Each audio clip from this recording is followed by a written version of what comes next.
खुलुमबाय बड' साहित्य सभानि प्रेसिडेन्टनि रिजाल्टखौ मैया मोननो हाबाय। 29टा भट मोननानै प्रेसिडेन्ट पस्टखौ देरहानो हादों गपिनाथ बरगयारी बिथाङा प्रेसिडेन्ट पस्टखौ देरहानो हाबाय। बिथांखौ जों मिथिनो मोननाय बायदिब्ला बिथाङा बड' साहित्य सभानि जेनेरेल सेक्रेटारिबोमोन। बिथाङा 1993 मायथाइनिफ्राय 2002 मायथाइसिम बड' साहित्य सभानि जेनेरेल सेक्रेटारि जादोंमोन होननानै जोङो बिथांखौ मिथिनो मोन्दों। बिथाङा बड' साहित्य सभानि प्रेसिडेन्ट जानो थाखाय इलेक्सन दारायनानै बिथाङा मैया बड' साहित्य सभानि गोदान प्रेसिडेन्ट पस्टखौ मोननो हाबाय। गपिनाथ बरगयारी बिथाङा बड' साहित्य सभानि गोदान प्रेसिडेन्ट जाबाय।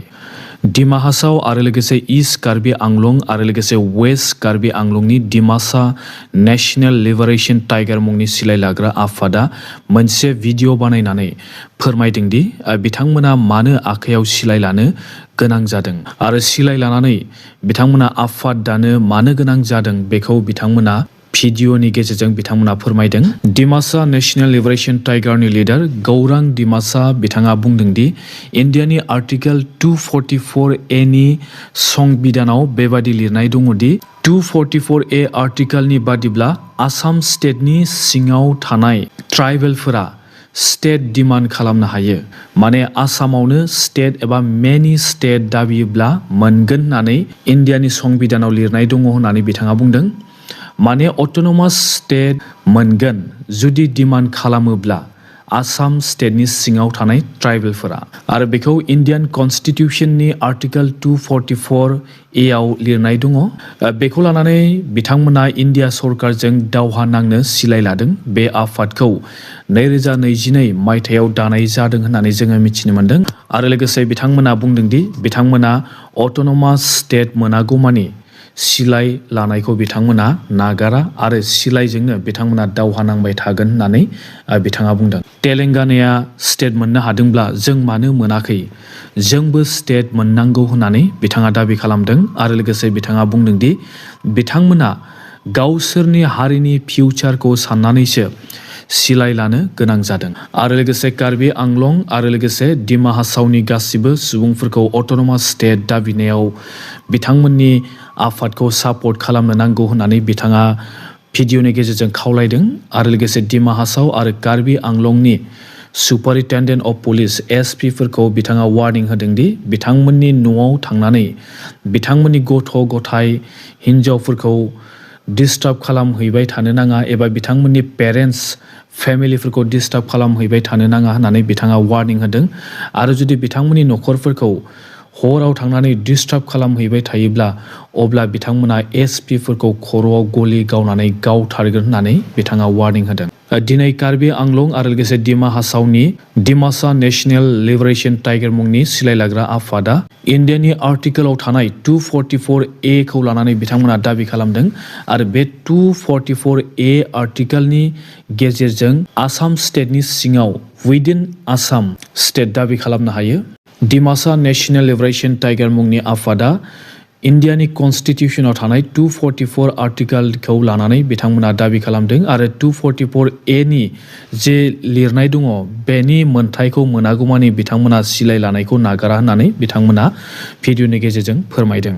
आर्टिकेल 244A आव स्टेट दाबिनो हायो, अट'नमास स्टेट दाबिनो हायो होननानै जोङो मिथिनो मोन्दों। इलेक्शन सफैनाय लोगो लोगोनो मेडियानि गेजेरजों UPPL पार्टिया BPF पार्टिनि एगेन्स्ट बाथ्रा बुंनायखौ जोङो दा नुनो मोन्दों। UPPL पार्टिनि लिडार राकेश ब्रह्म बिथाङा मैया बुंनाय बायदिब्ला BPF पार्टिनियाव राङानो गैया। UPPL पार्टिया गोदान सरकारनो खामानि मावथों होननानैसो 300 कौटि रांखौ दोनबोदोंमोन होननानै राकेश ब्रह्म बिथाङा बुंदों। आरो लोगोसे बे रांजोंसो रां होनो नागिरदों BPF पार्टिया होननानै बिथाङा बुंदों। आरो लोगोसे UPPL पार्टिया सेंक्सन खालामनाय लामाफोरखौसो दा BPF पार्टिया मावगासिनो दङ। आरो लाइमोनफोरनो 2 लाखै रां होगोन होननानै बुंनाय बाथ्राया नंखायथार होननानै राकेश ब्रह्म बिथाङा बुङो। मानोना साप्लिमेन्टारि बाजेटआव इयुथफोरनो रां होनो बाजेटखौनो खालामाखै होननानै राकेश ब्रह्म बिथाङा बुंदों। आरो दा BPF पार्टिया होनो नागिरनाय सेकआ डेम' सेकसो होननानै बिथाङा बुंदों। आरो बर' रायजो राजाफोरा BPF पार्टिखौ नागार नागारबाय नाथाय खायफा मुस्लिमफोरा बुजियैखाय BPF पार्टियावनो दङ होननानै राकेश ब्रह्म बिथाङा बुंदों। जों मिथिनो मोननाय बायदिब्ला BPF पार्टिया थांनाय समाव 17 बोसोर सरकार सालायनो हादोंमोन आरो 2020 मायथाइयावबो BPF पार्टिया 17टा सिट देरहानो हादोंमोन नाथाय सरकारसो सालायनो सुबिदा मोनाखैमोन। प्रमद बर'नि UPPL पार्टिया 2020 मायथाइयाव गोबां सापर्ट मोनदोंमोनब्लाबो भट होग्रा सापर्टारफोरखौ UPPL पार्टिया मोननो हायाखैमोन। UPPL पार्टिया थांनाय 5 बोसोराव मोजां खामानि मावनो हादों ना हायाखै बेखौ रायजो राजाफ्रा नुबाय आरो बेनि फिथाइखौ रायजो राजाफ्रा 2025 मायथाइयाव होदों होननानै जोङो बुंनो हायो। आरो लोगोसे रायजो राजाफ्रा UPPL पार्टिखौ 5 बोसोर सरकार सालायनायनि उनावनो नागारनानै BPF पार्टिखौसो सापर्ट खालामनानै 28टा सिट देरहाहोनो हानायखौ जोङो नुनो मोनदों। BPF पार्टिया आगोलनिख्रुइबो बारासिनसो सापर्टार मोननो हादों। प्रमद बर'नि सरकारा 300 कौटि रांखौ इउज खालामनो रोङिखायसो थाबोदोंमोन नामा ना नांला होननानैसो बिथांमोना गारबोखादोंमोन बेखौ रायजो राजाफोरासो मिथिसिगोन।